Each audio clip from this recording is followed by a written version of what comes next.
Good morning, everyone. Good morning, sir. Good morning, sir. Good morning, Good sir. Good morning, morning. sir. Good morning, sir. Good morning. Good morning. Okay. So I hope that you all have gone through the practical plan that was sent for this week. This week again has some very significant experiments that you will be learning, and also you are going to learn some experiments which are from the point of view of demonstrations.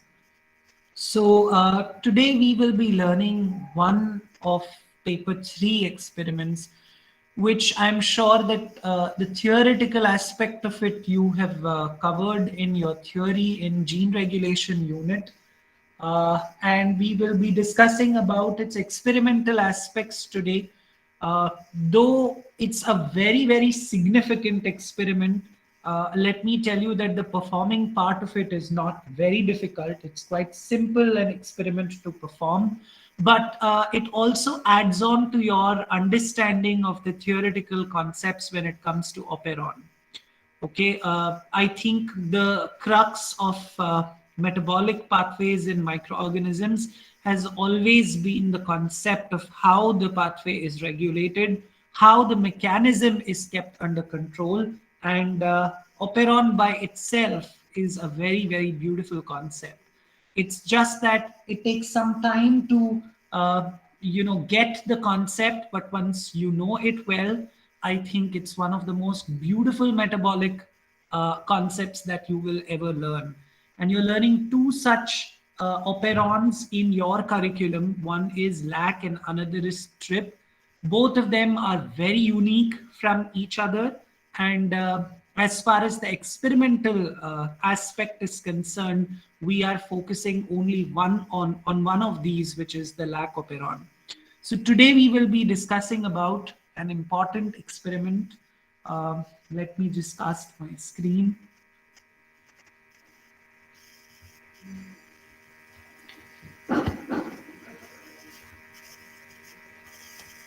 So the aim of the experiment is to study catabolite repression.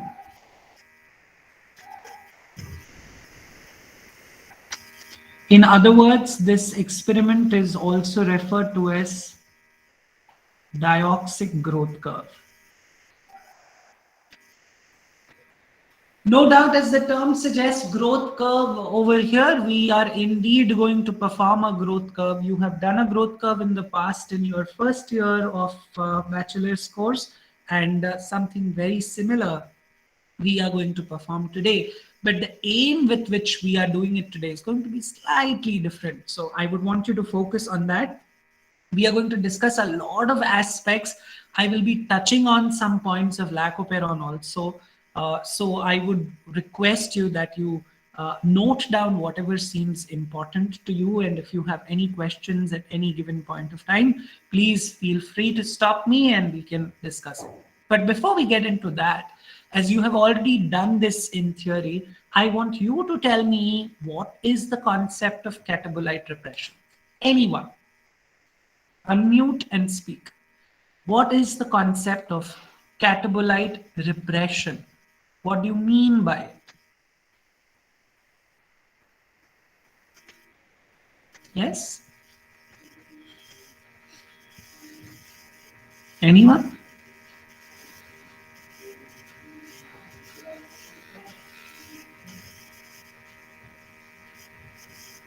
So, in case of E. coli, if we see when we provide glucose to E. coli, and if we then provide lactose, E. coli prefers glucose over lactose since the enzymes required for metabolizing glucose is already present. So, since glucose is already there, that leads to the repression of the genes that encode for enzymes that metabolize lactose. So this is somewhat, this is like catabolite repression. Okay, great.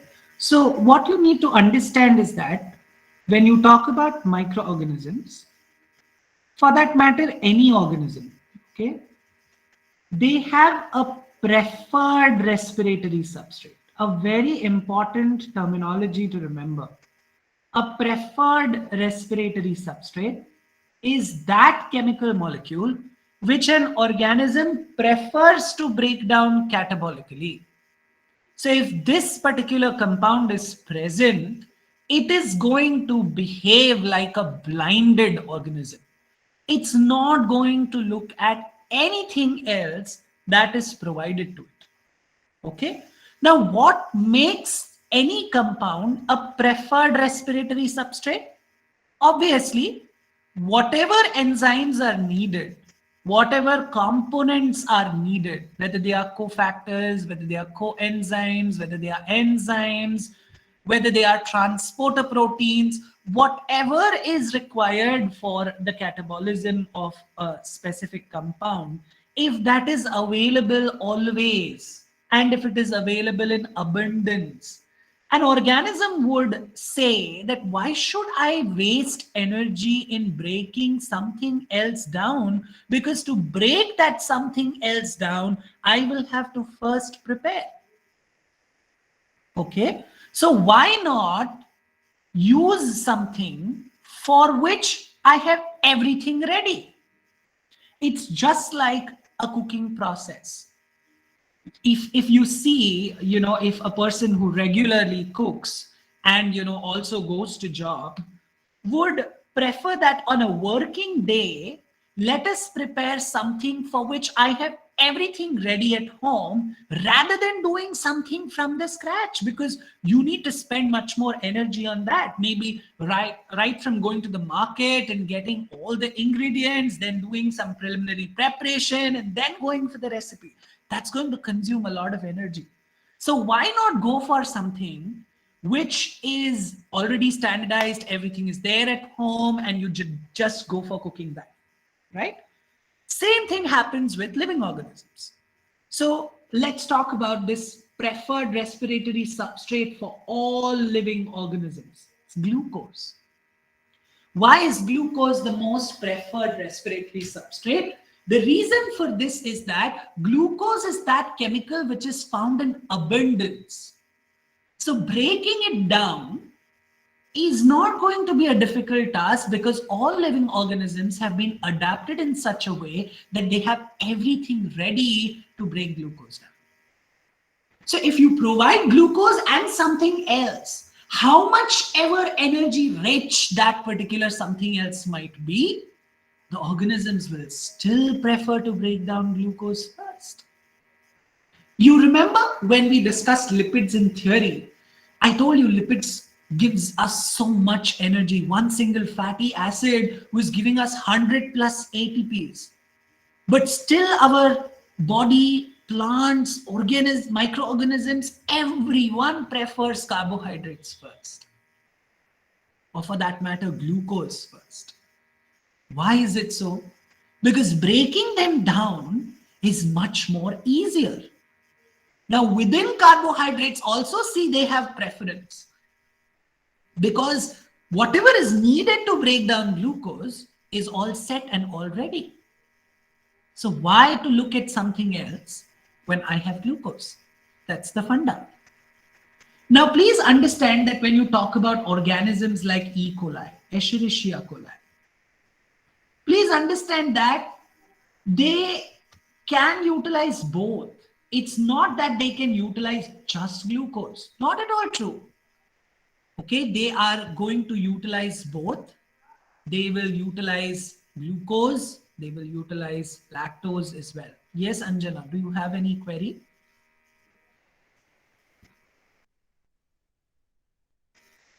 No, Anjana, everyone else is joined. Please tell him to check his internet connection. There is no issue at our end. He has to check at his end. Okay, sir.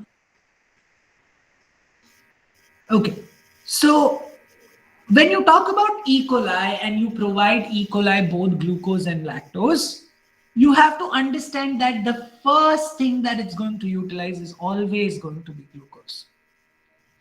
It's going to utilize lactose only when glucose is exhausted. When there is no more glucose available in the medium, that's when it will start utilizing lactose. Now, please understand that to utilize lactose, it has been blessed with a set of genes which we refer to as lac operon. Can you first tell me the definition of operon? What do you mean by an operon? What is an operon? Yes? Cluster of genes. Cluster of genes. Okay. Anyone else wants to add to this? The cluster of genes which has same operator and promoter sequence. Okay. They are Anyone very else? both functions. They are similar. Okay. So you can say that these are group of genes which are in a way working towards the same metabolic feature and are also regulated commonly in a similar fashion.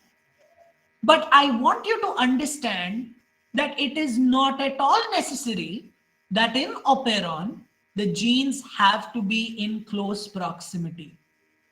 Please understand this. Many a times it has been observed. Now you are studying lac and trip wherein the genes are quite close. Okay. Many a times the genes may be dispersed in the genome and the genome is brought close together by folding of the DNA such that the set of genes come close. So it's not at all necessary that physical proximity is a must in operon. Many a times the genes may be dispersed and during the process of transcription by DNA folding or looping, you will see that the genes are brought close together. Now tell me, is operon, is it unique to prokaryotes? Is it unique to prokaryotes? Is it a prokaryotic feature?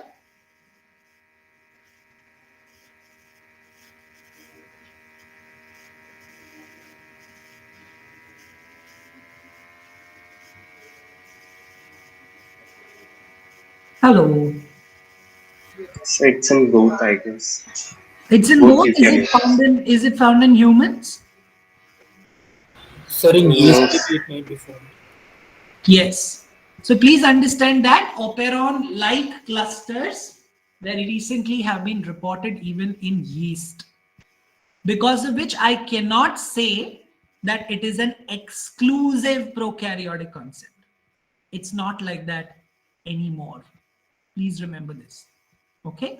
Now let us look at some basics of lac operon before we go to the experimental aspects of the same. Okay.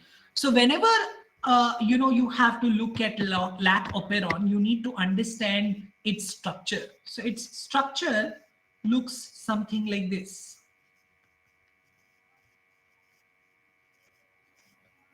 Wherein we have a cap site,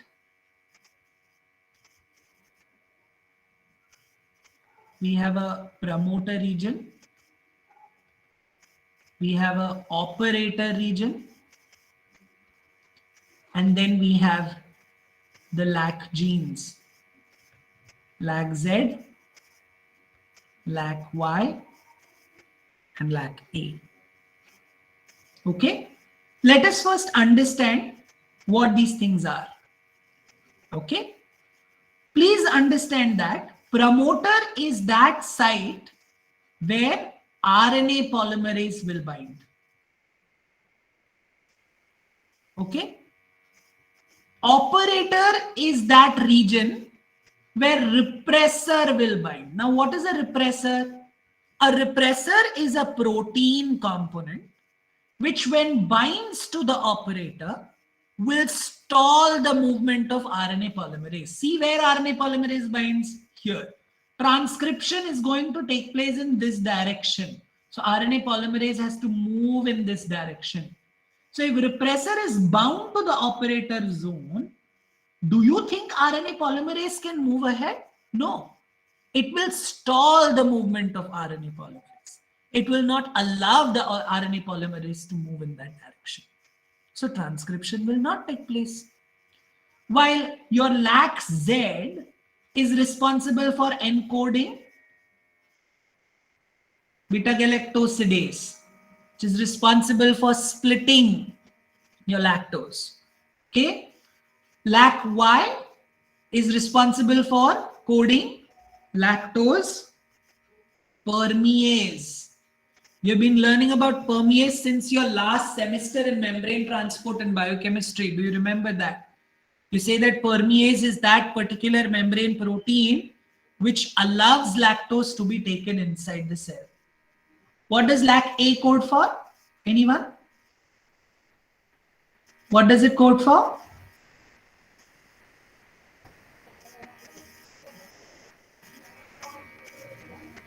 Thiogalactoside transacetylase. Very good. So why do we need a transacetylase? Anyone? What is the purpose of having a transacetylase? Sir, it converts galactoside such that it doesn't remain toxic. Please understand that galactosides which accumulate during metabolism of lactose, those could be toxic. So we cannot have them accumulated inside the cell beyond a specific threshold.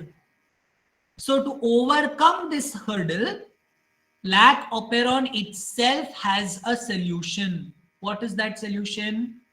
The solution is that it encodes for a transacetylase, which would see to it that all galactosides are excreted out of the cell and it will not allow it to accumulate.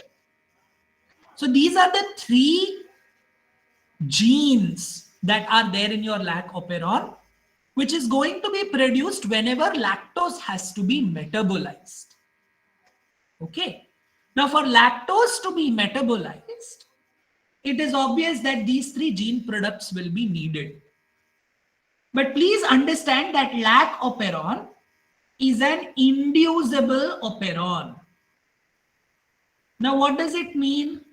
This means that the genes of this operon are going to be transcribed only when lactose is present or a structural analog of lactose is present,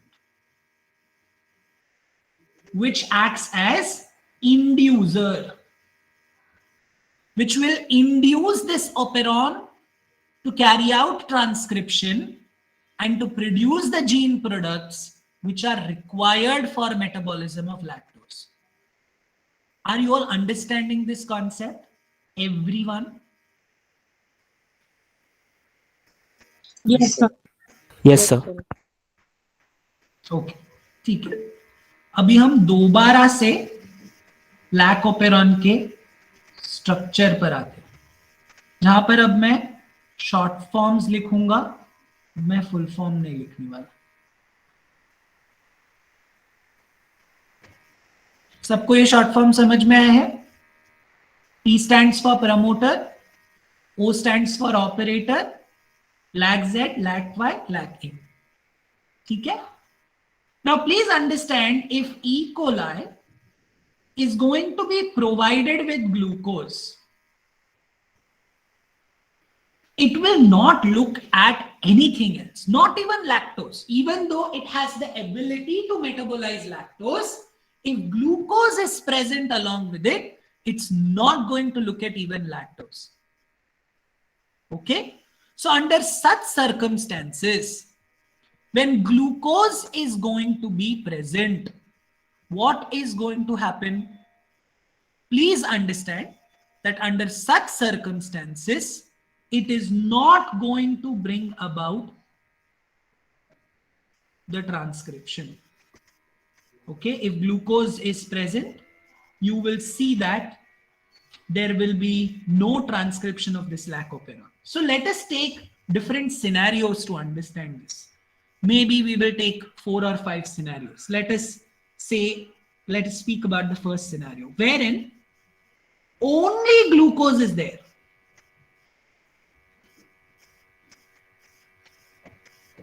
and lactose is absent. Okay, this is the first scenario that we are taking, that only glucose is present and lactose is absent. Okay, so what is going to happen in this specific scenario is what I want all of you to understand now. So when only glucose is present and lactose is absent, वैसे भी lack operon काम नहीं करने वाला है, क्योंकि याद रखो लैक ऑपेरॉन को काम करने के लिए, ट्रांसक्रिप्शन करने के लिए इंड्यूसर की जरूरत है, और यहां पर इंड्यूसर ही एब्सेंट है. तो अगर इंड्यूसर ही एब्सेंट रहा, in such cases a repressor molecule is produced,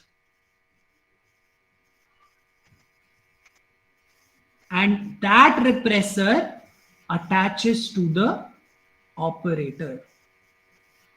So तुमको दिखाई देगा कि ऐसे केसेस में तुम्हारा जो लैकोपेरॉन है वो बिल्कुल भी ट्रांसक्रिप्शन कैरी आउट करने वाला नहीं है, for a basic reason that there is going to be a repressor molecule which is attached on the operator region. Now, because the repressor molecule is attached, even though the RNA polymerase will come and attach to the promoter, it will not be able to move ahead. It's going to get stalled there. वो आगे बढ़ ही नहीं पाएगा क्योंकि repressor उसका रास्ता रोकेगा. सबको ये कॉन्सेप्ट समझ में आया है? Everyone? I want an answer. Yes, sir. Yes. sir. Okay, great. Now let us see another scenario. What is the next scenario? So the next scenario is wherein, let us say, glucose is present and lactose is also present. Both are present. दोनों मौजूद है. Glucose भी है, lactose भी है. ऐसे में क्या कंडीशन होगा? What is going to happen in such a scenario? So again, let us have the diagram in front of us. Cap, promoter, operator, Z, Y, and A. Now please understand that lactose, when present, it is isomerized to something called as allolactose. Now allolactose has the ability to go and bind to your repressor. Okay, so this is the combination of your allolactose plus repressor. Now this combination cannot bind to the operator zone. Okay, allolactose is going to see to it that it does not allow the repressor to bind to the operator zone, because it is due to the combination of allolactose and repressor, there is a change in structural conformation of the repressor, which now doesn't allow it to go and bind to the operator zone. So what is going to happen in such scenarios? In such scenarios, your RNA polymerase, sorry, I did a mistake.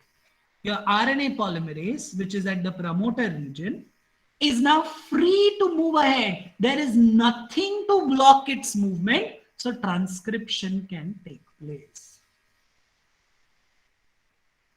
But please see the scenario. Our glucose banda is present over here. Okay, so when glucose is present, E. coli will not prefer to metabolize lactose. So there is another banda in this picture, which is cap. Can someone tell me what is cap? Anyone here knows what is cap?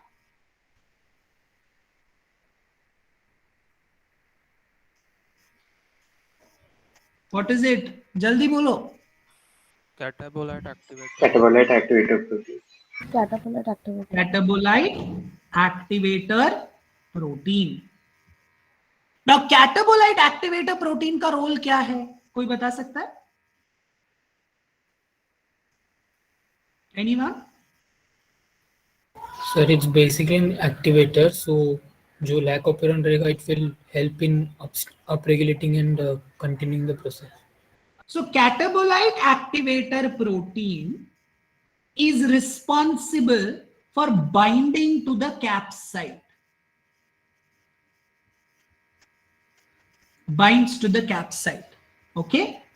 As the name suggests, it's an activator. Its job is to upregulate transcription of lac operon. How does it do that?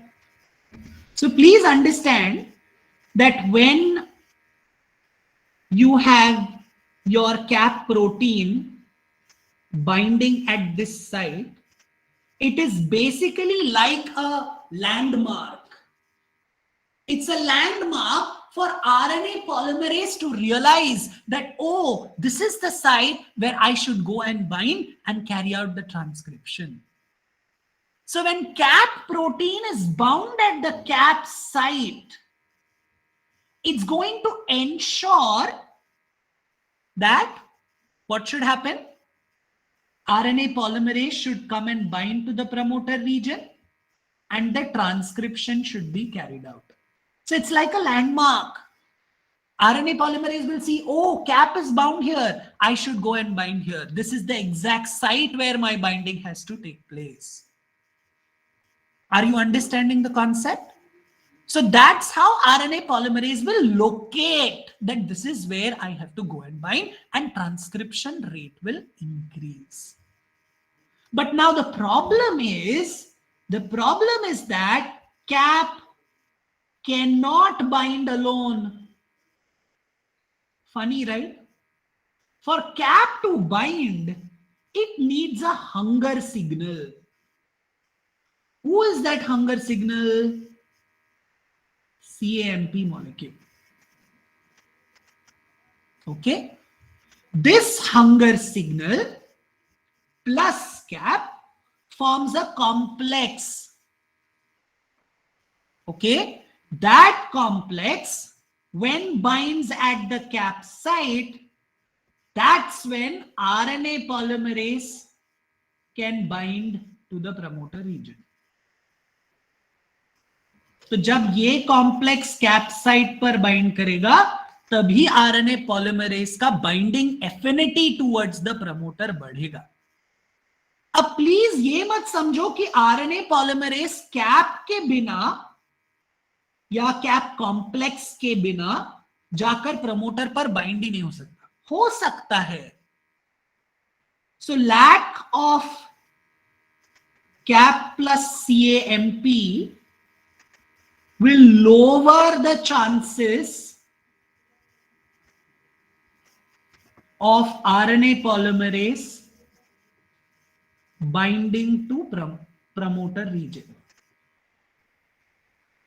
But it doesn't mean that it won't bind. It will bind, which means that in absence of this complex, transcription rate is low.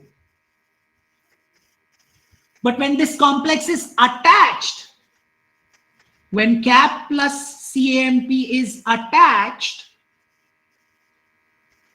you see that transcription rate is high because that enhances the binding of RNA polymerase to the promoter region. Are you all understanding the concept? Everyone? Anyone Yes. want me to repeat this?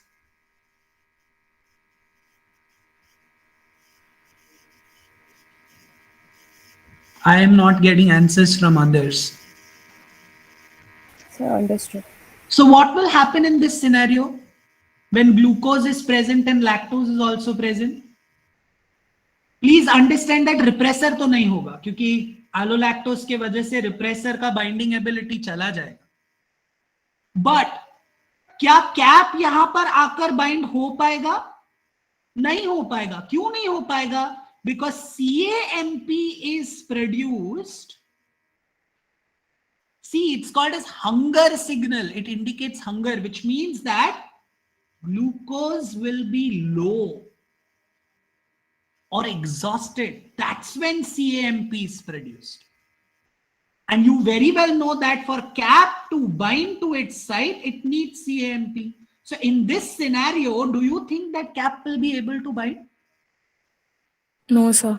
No.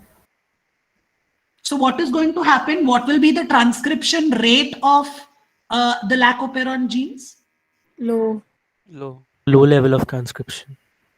Okay, so what is going to happen? Glucose is going to be utilized. Lactose metabolism will be on hold for the time being. Okay, now let us see yet another scenario. This scenario is going to be wherein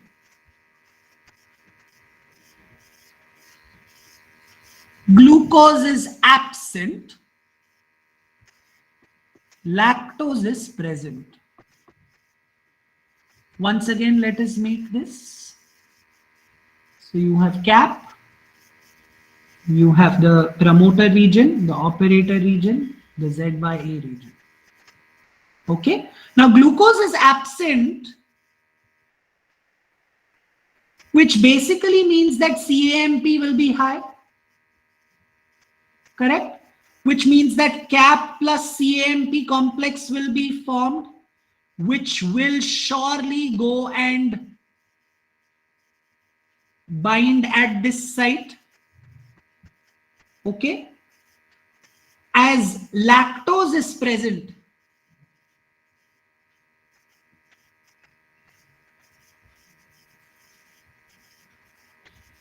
so what is going to happen? Repressor cannot bind. Correct? So the way is all free. And most importantly, RNA polymerase, its binding is enhanced to the promoter because of the cap, and there is no hurdle, so it can move in the forward direction, and we will see that the transcription rate will be low or high? High. High. High. Is that very clear? Now let's go to the last concept. Glucose is absent. Lactose is also absent. Can you tell me what will happen in such a scenario? We have cap, we have promoter, we have operator Z by A. So as glucose is absent, we know CAMP levels is high. So cap and CAMP will combine. It will go and attach over here. Correct? So as that attaches at the point, we will also see that RNA polymerase also is coming and attaching. But we can't forget that lactose is absent too. So there is nothing to block the repressor. Repressor is all free. So what will happen to the repressor? Repressor will surely go and bind to this zone.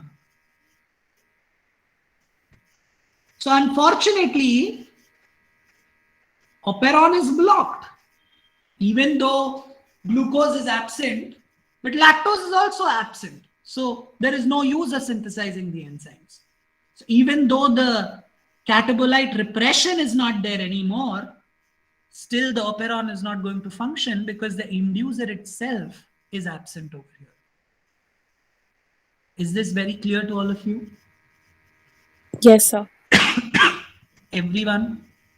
You have Yes, sir. understood this? Yes. Okay. Yes, sir. So if I have to tabulate this, very important thing is, to have this as an overall picture. Let us make a column. अगर आपको लिखना है तो आप भी लिख सकते हो मेरे साथ.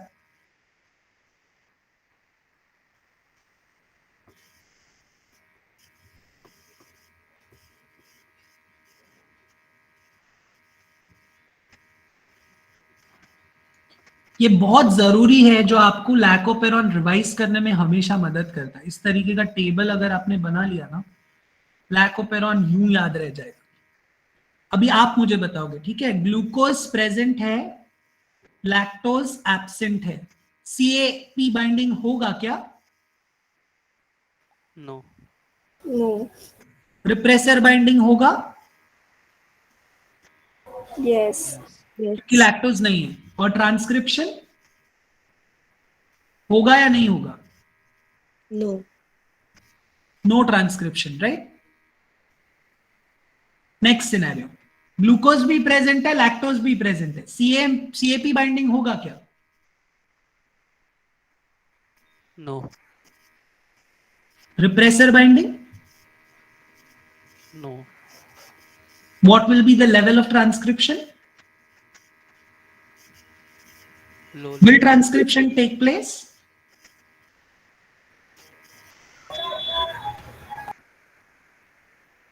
Yes, will transcription. Yes, but at a low rate. Low level. Okay. What about this scenario?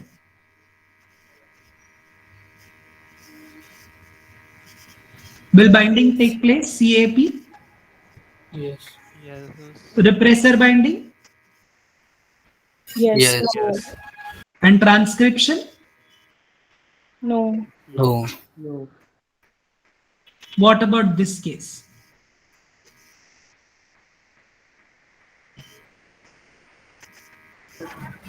Cap binding, yes. Repressor binding? No. Transcription? High level. High level.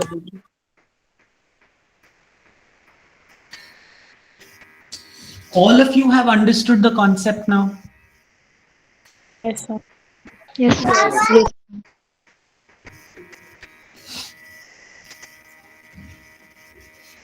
Okay, amazing. So now let us come to the experimental aspect of it. Please understand that in the lab, when you try to grow E. coli in presence of two sugars, let us say glucose and lactose, what do you expect? What will it use first?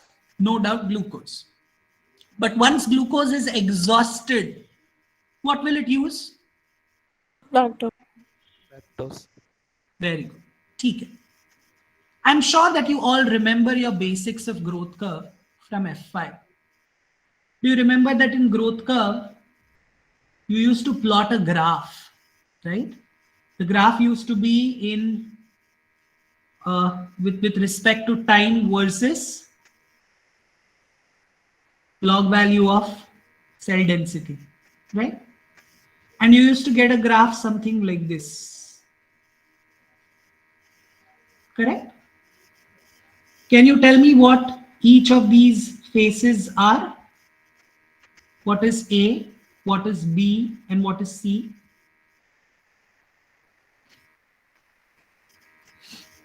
A lag phase. A lag phase. Okay, B is? Log phase. Log phase. Log phase. What is log phase also called as? Exponential. Exponential. Very good. And what is C? Stationary phase. Stationary. Stationary. Okay, very good. Now you tell me what is a lag phase?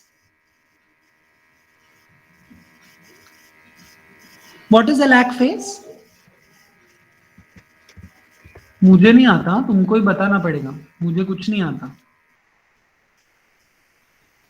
When you grow some organism in the media, so Mhm. initially it will take some time to get accustomed to the media and synthesize all the materials which are required to grow. Okay. So you mean to say that lag phase is like a preparation? Yes, sir. So you first of all say that you need time to synthesize components, right? Synthesize components that is required for division, for multiplication of the cells. So during this phase, you have to understand that there is going to be no increase in cell number. Do you all agree to this? Will cells multiply in this phase? No, sir. Okay. But is it always, is the lag always just for preparation? let us say that there was lockdown of 8 months. Okay, Sir, I it can come also back. Yes, go ahead. due to depletion of nutrients in the media when we change the media, something like that. Okay, so when you have lesser ingredients in the earlier medium and now you are providing it a lot of ingredients, it needs to prepare itself to metabolize it. Or maybe, as she correctly said, you've changed the medium. If the components of the medium are changed as compared to the medium in which the organism was growing earlier, it will have to prepare itself, isn't it? क्योंकि अभी तक उसके पास वो enzymes थे ही नहीं जो इन components को degrade करने के लिए चाहिए, उसको वो बनाना पड़ेगा. Correct? Other than that, the scenario that I was saying, that we were in a lockdown and the organisms were just refrigerated, they were old, maybe some cells were even injured. Don't you think that it will take some time for them to resuscitate? So Yes. even that Yes. can happen in the lag phase. What about exponential phase? What happens in exponential or log phase? The cell is going to actively divide. The cell is actively dividing. Correct? Very good. So you will see that there is a very rapid growth rate, isn't it? You can say that they are multiplying at the maximum possible rate. Correct? Okay. So you will see that there's a sharp increase in the number of cells when it is in the exponential phase or the log phase. What about the stationary phase? What happens in the stationary phase? Do the cells still divide? No, sir. No, sir. Cells cease to multiply, correct? They stop multiplication. But does that mean the cells are dead? No. No. No. No, sir. No. They are metabolically active. Please understand that they stopped multiplying because of specific scenarios. Can you tell me what are those scenarios? Q Depletion cells. of nutrients. Very good. Lack of nutrients, because the cell feels that okay, now we have exhausted almost all nutrients and we should stop, because हमको जिंदा भी रहना है, सिर्फ multiplication नहीं करना है.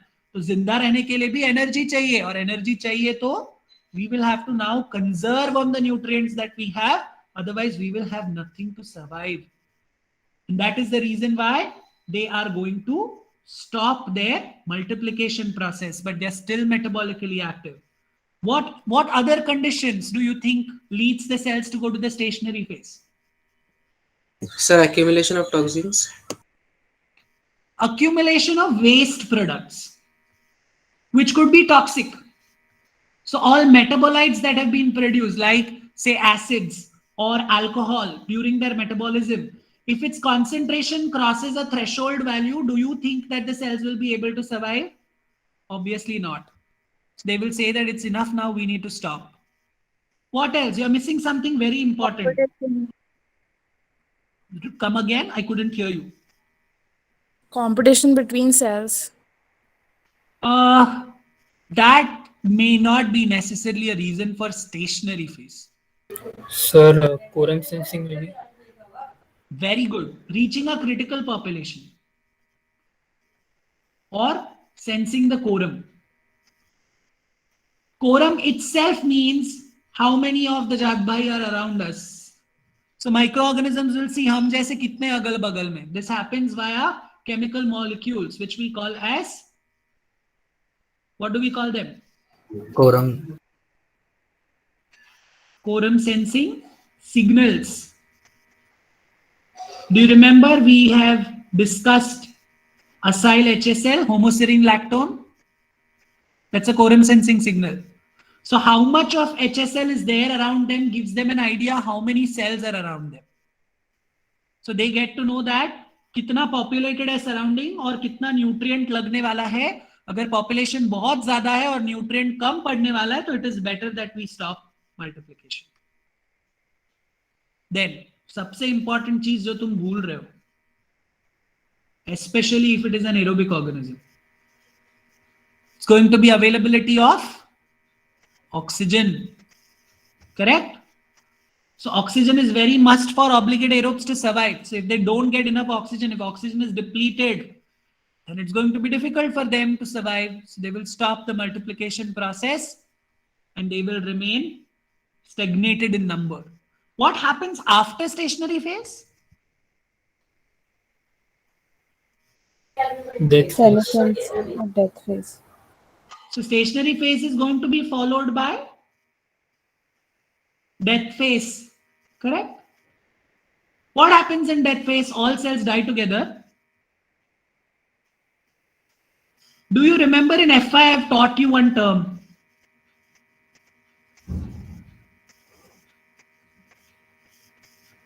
Do you remember the meaning of this?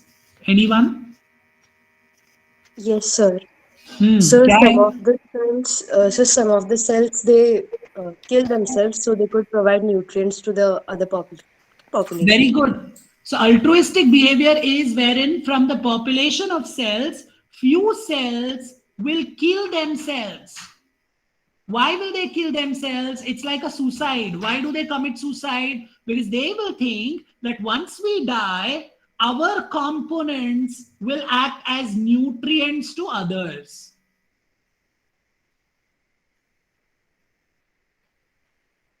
So for some time at least, the sisters and brothers can survive. Is that clear?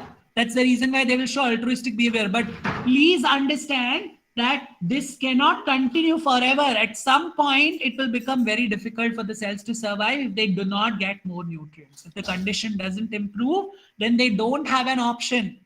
They will all have to die. Is that very clear? So now let us think of a scenario wherein you have E. coli. Okay? Wherein you are providing them a medium which has bare minimum components, maybe all inorganic components, along with glucose and lactose. Can you tell me how would the growth curve look like? Anyone wants to give a try? So it will have two exponential phases, two lag phase and two lag exponential. So do you want to say, Siddesh, it will look like this? Just look at the graph and tell me if I'm doing it correct according to your ideology. Is this Yes, what sir. you say? So is this one lag phase and this is the second lag phase according to you? Yes, sir. Okay. So anyone else than Siddesh, can you confirm that what Siddesh is saying is correct? This will be log 1 according to Siddesh and this will be log 2 according to Siddesh. Do you think this is correct? Yes, sir. Yes, sir. Yes, sir. Yes, sir. Yeah. Very good. So can you give me an explanation of why you are seeing something like this? Sir, in a mixture of glucose and lactose, the organism Mhm. first will utilize glucose. So we see the Okay. first lag and log phase, which are for Mhm. glucose. And as Mhm. soon as glucose is exhausted, it will start making enzymes for lactose metabolism. So that is the lag 2 phase that we are seeing. And when Mhm. it starts utilizing lactose, that's the log 2 phase. Very good. So first and foremost, the first lag is wherein the cell is preparing itself for preliminary multiplication. Post which you see that, okay, there is an exponential growth and this exponential growth is going to happen till the time glucose is exhausted. So which means that this phase that you saw is of glucose metabolism. Do you all agree? Yes, sir. Yes, sir. Yes. And this phase will be of lactose metabolism. Yes, correct. So here in this phase, the cells have started expressing the genes of lac-operon. And that to full-fledged, high rate transcription. Here also the transcription would have happened. But would you comment on the level of transcription here for lac-operon? What would be the level? Low. No. Correct. But here, the level would be high. And that's the reason why this lag that you see is a transient lag, which may be shorter as compared to your first lag. It will not be a very long lag phase. Normally, the first lags are comparatively, it depends on the culture also, how the culture has been maintained and how old it is. But the first lag normally is a little bigger. But the second lag that you see will be transient. Why does it become transient? Because low-level transcription was there. Okay, so this lag is going to be a transient lag, followed by the second log phase. And then it will go to the stationary phase. Is this concept clear to everyone? Yes, sir. Yes. Now, because you have biphasic exponential phase, biphasic matlab kya? Two exponential phases. I refer to it as dioxic growth curve, which means I have two exponential phases. That is because there are two different respiratory substrates, one which is a preferred substrate, and once the preferred substrate is exhausted, only then second is going to be utilized. Okay? Now, how do we perform this experiment? That is one of the biggest, jhamela that's there. So can you think of a media that you can make use of? If I tell you that the culture is E. coli and we have two substrates, one is glucose, another is lactose, can you tell me the possible substrate, or rather possible medium? Which media should we make use of? Nutrient broth kare use? Ya luria broth kare use?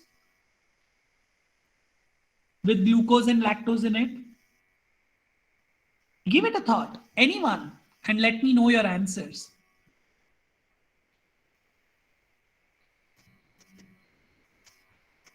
Come on.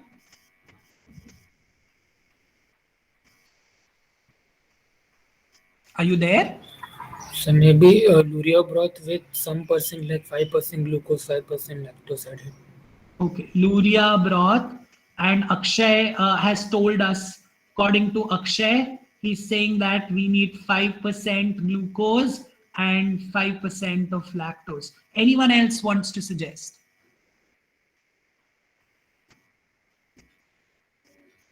Anyone else? Come on.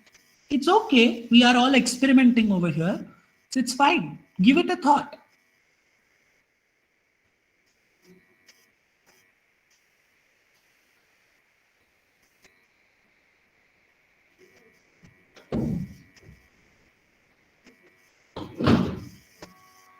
Anyone?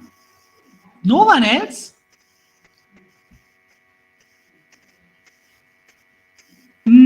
Okay. But then you may not be able to do the growth curve, because the reason over here is that in growth curve you want to observe the the faces, right?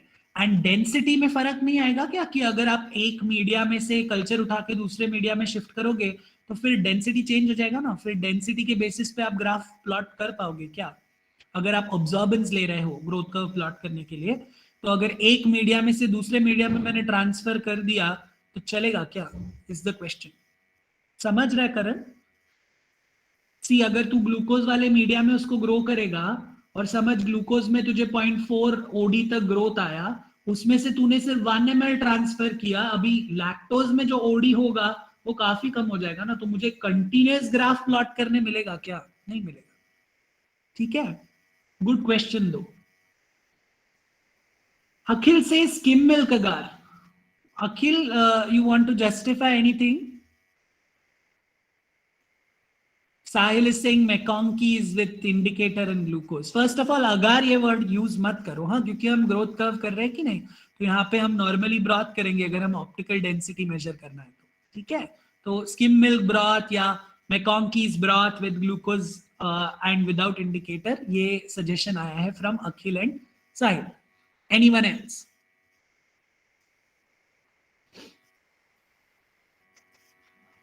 Sir, can we use TSI wala medium, like without agar and उसमें without? 3 sugar है ना? Yes, sir. Like we would not put sucrose in that.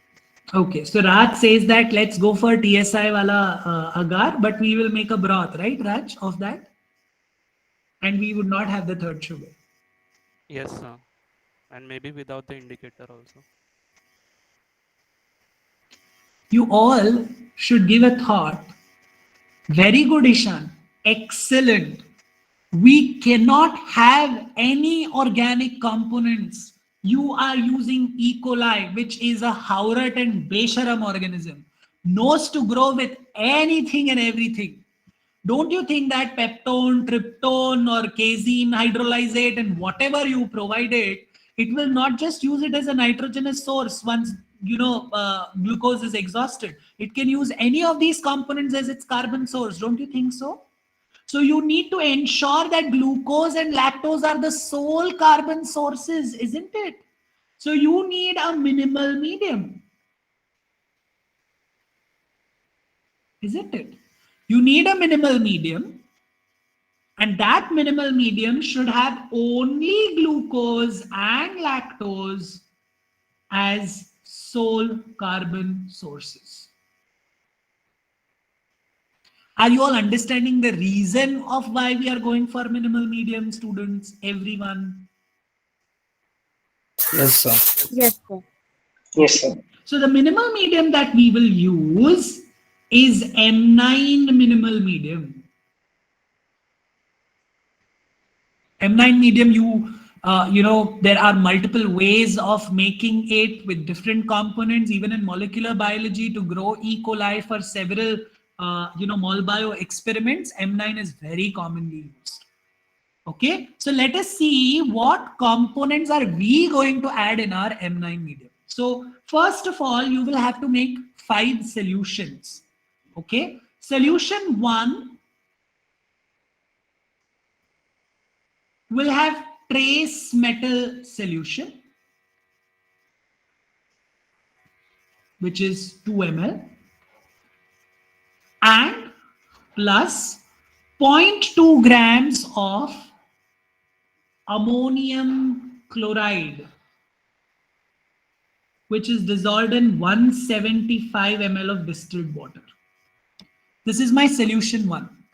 Okay, you can note down. I have already told you that तुमको जो भी note down करना है, जो तुमको important लगता है, तुम free हो वो करने के लिए. I am not going to repeat time and again.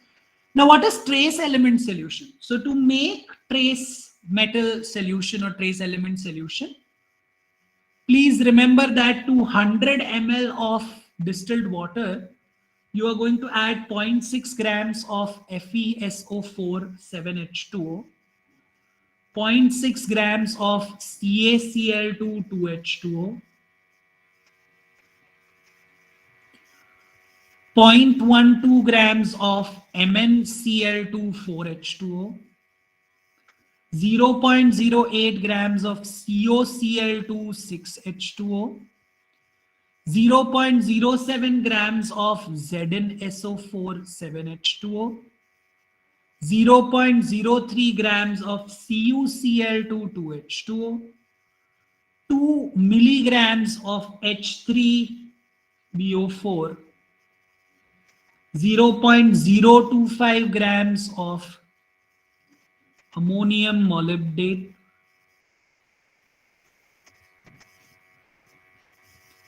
0.5 grams of EDT.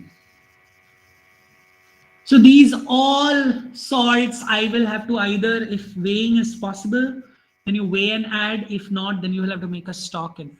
Okay, you make the trace metal solution. Out of this trace metal solution, you are incorporating only 2 ml in solution 1.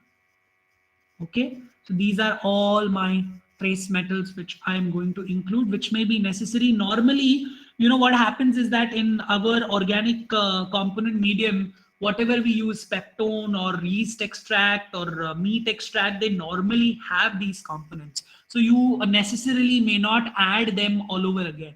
But when you are using a minimal medium, it becomes essential that you incorporate these in the form of salt so that the microorganisms will not be deficient of these minerals, because you very well know that several of these elements in their ionic forms, they act as cofactors. So you will have to ensure that you are providing the organism with these.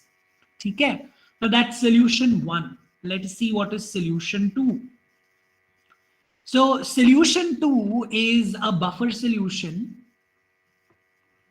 wherein you have 3 grams of KH2PO4 plus 6 grams of Na2HPO4, which is dissolved in 100 ml distilled water, and pH is maintained at 7.5. This is solution 2, which is basically acting as a buffering agent. While solution 3 is going to be MgSO4 solution.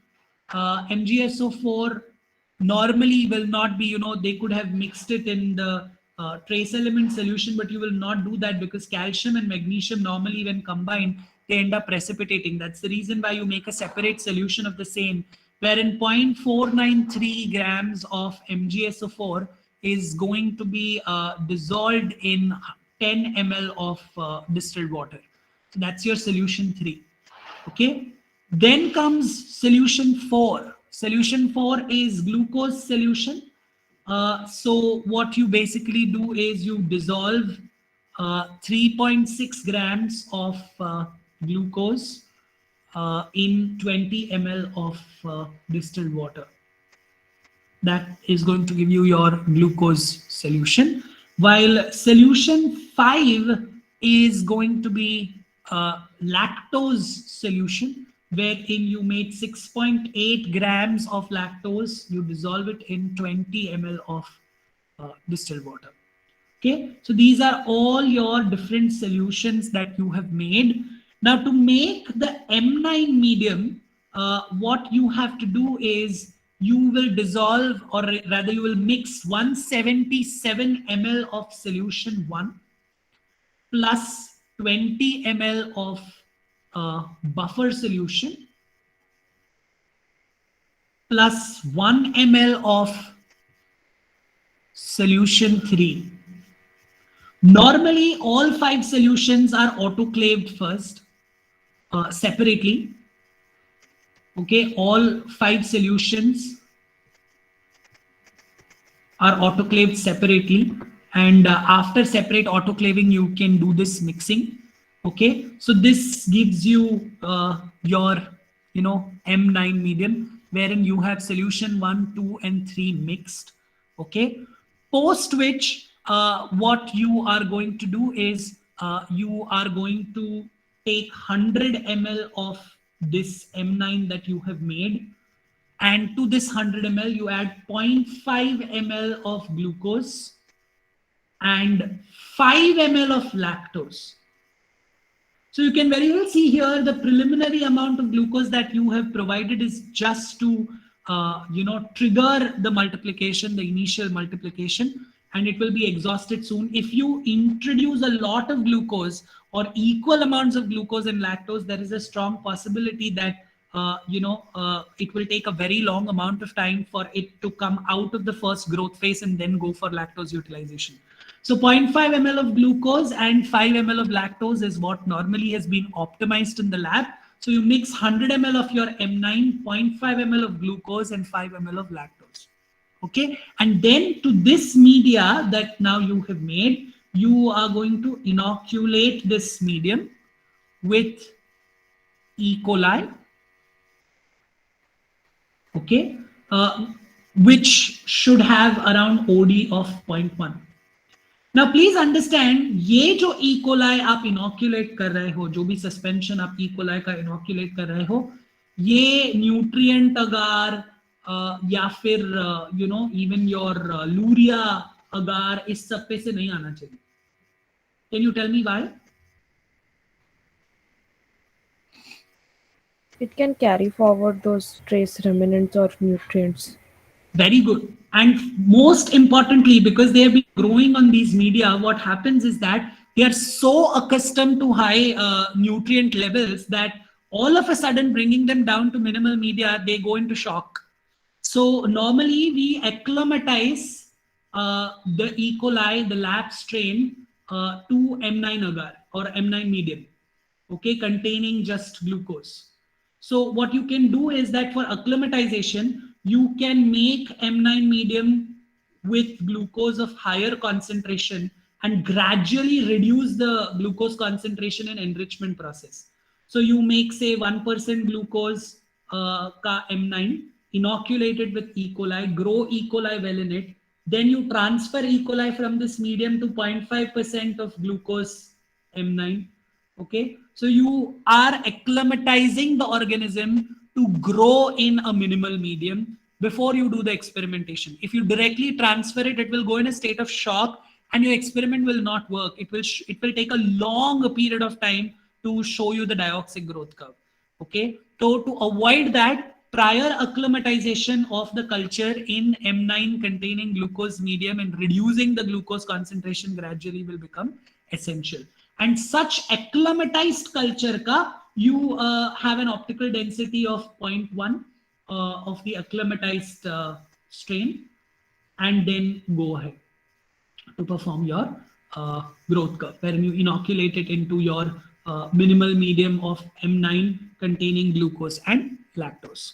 Okay, post which, after inoculation, you will start taking readings at 620 nanometers right from the 0 minute. Okay, so 0 minutes say lekar every 30 minutes you are going to take a reading. Okay, every 30 minutes you are going to record the reading, and whatever absorbance values you get versus time, that's going to be plotted, time on x-axis and absorbance on y-axis.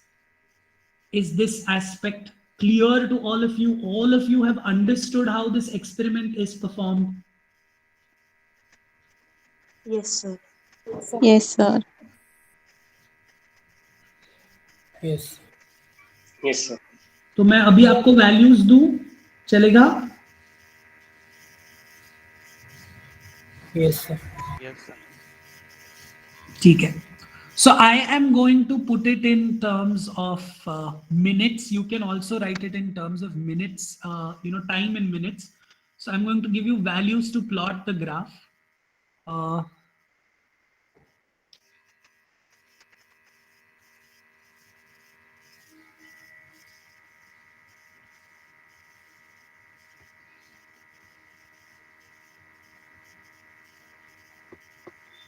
ये एक side में होगा नहीं, इसलिए मैं दो side में लिख रहा हूं, ठीक है?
Okay, so these are your values. You are going to plot your graph.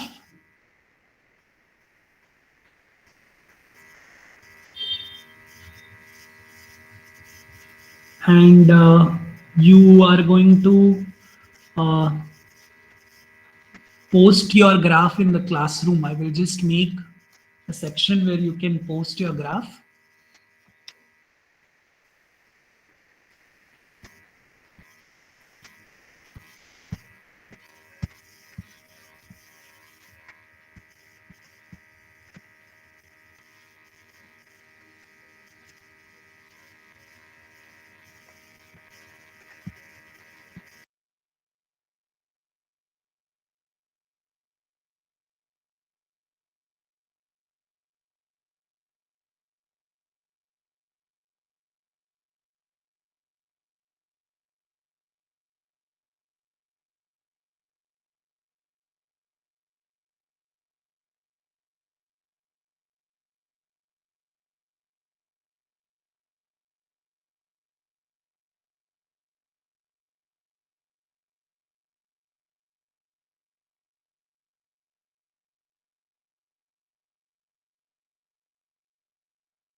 Do not forget to write the scale, the title of the experiment, label your axis, give proper units,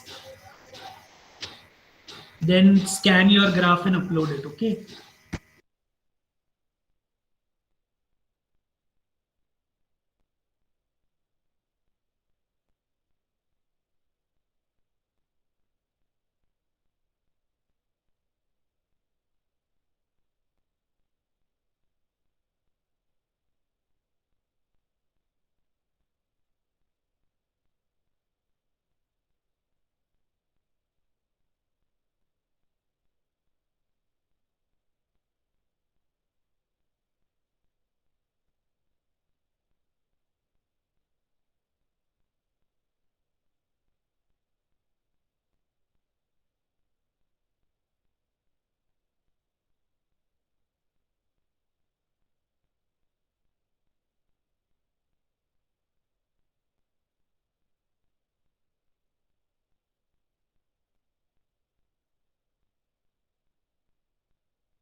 Come on, start submitting your graphs quickly.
Hello, sir. Yes, Saloni. Sir, can you please check if my graph is visible? Like when I'm trying to check it, it's showing invalid format or something. No, it's not visible. Okay, I'll re-upload. Now I think it is telling me to download and view it. Just let me see. It's visible. No, it's not. You will have to re-upload, Saloni. Okay, sir.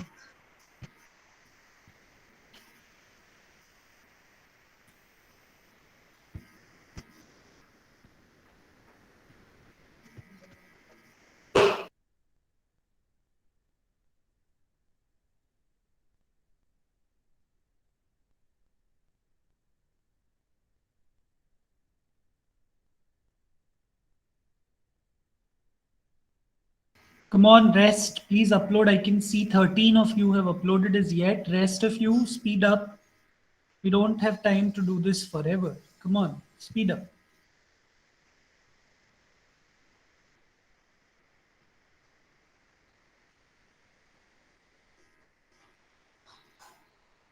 Those who have network issues can just log out of the meeting, upload it, and then join back. It's okay, but do it quickly.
Come on, 9 more students. Speed up.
Okay, so I can see that still there are few students left to upload.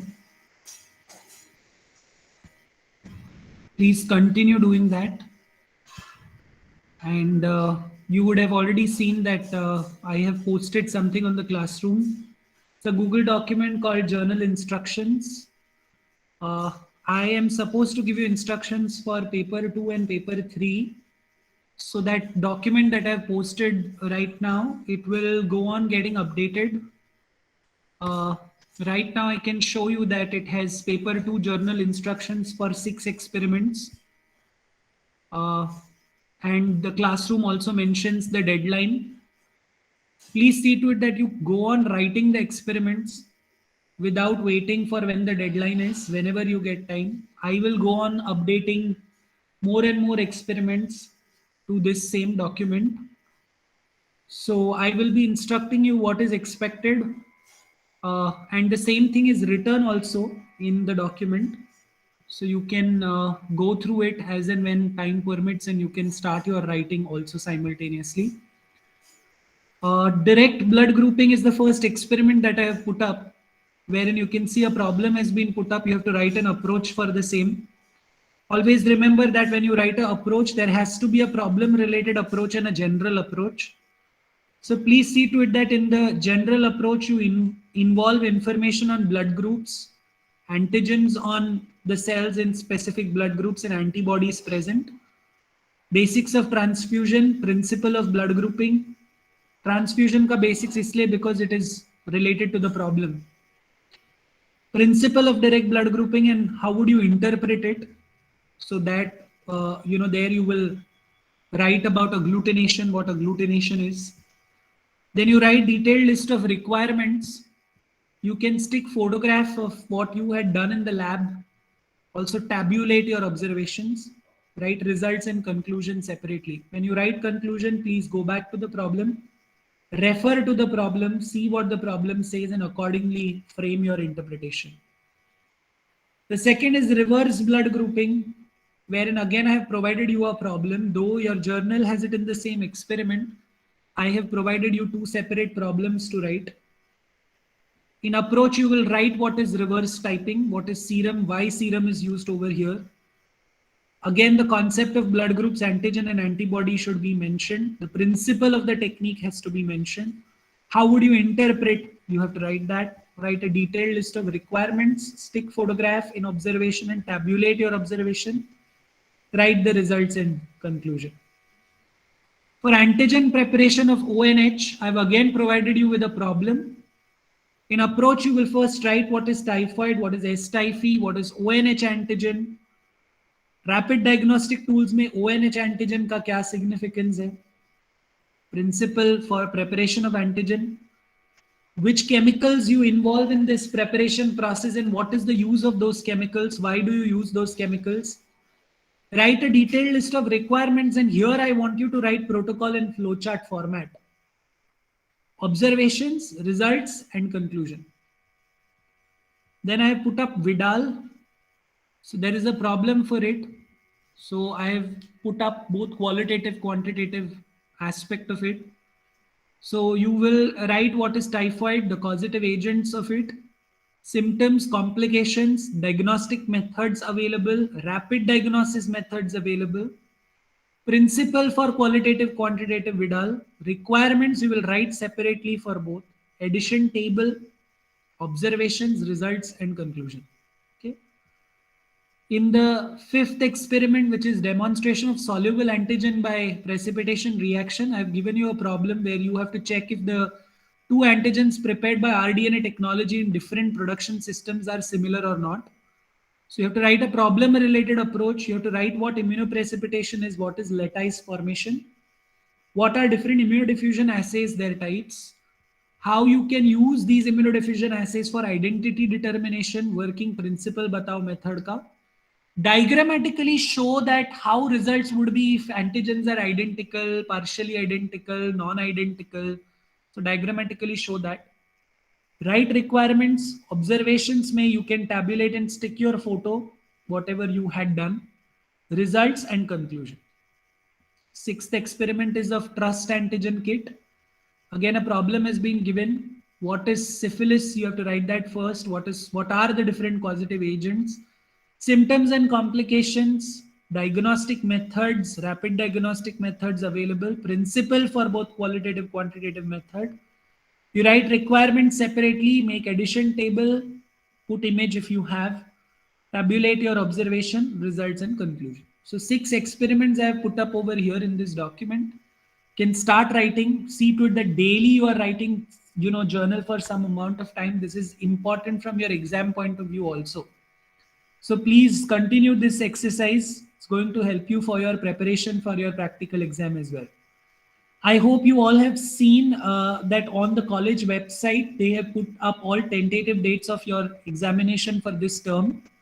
And we have less time and a lot of work to do. So you should be, on your toes, preparing for exams, and at the same time finishing all other activities that you have, including your assignments and other stuff. Okay. So please take it seriously. If you do one experiment daily, I think you will be able to do it. Roz ek experiment likho. Devote just 1 hour for it and finish it, one experiment day wise, and go on, updating the journal log sheet that I have provided you. I've seen that some people have already started taking the experiments that they have completed. So I'll update that log sheet with these experiments also now, so that once you finish them, you can just tick up the experiments there. Okay, everyone? Yes, sir. Yes. Don't look at it as a load. The moment you see, journal writing as a load, then you will feel it is impossible to complete. रोज एक ही experiment लिखने का, तभी जाके पूरा होगा, कि नहीं तो नहीं होगा पूरा. ठीक है? So you will have to do this. So only then you will prepare yourself for the examination. I also do a similar activity because, in my course that I am pursuing currently, I have assignments to write, which are long answers. So I have around 70, 80 answers to write. So I see to it that I write 1 long answer every day. So you have to do the same thing. Only then you will be able to do it. Otherwise, if you keep everything pending for the last moment, फिर नहीं होगा. ठीक है? तो इसलिए you see to it that you devote your time daily and very sincerely you are writing that part for that day.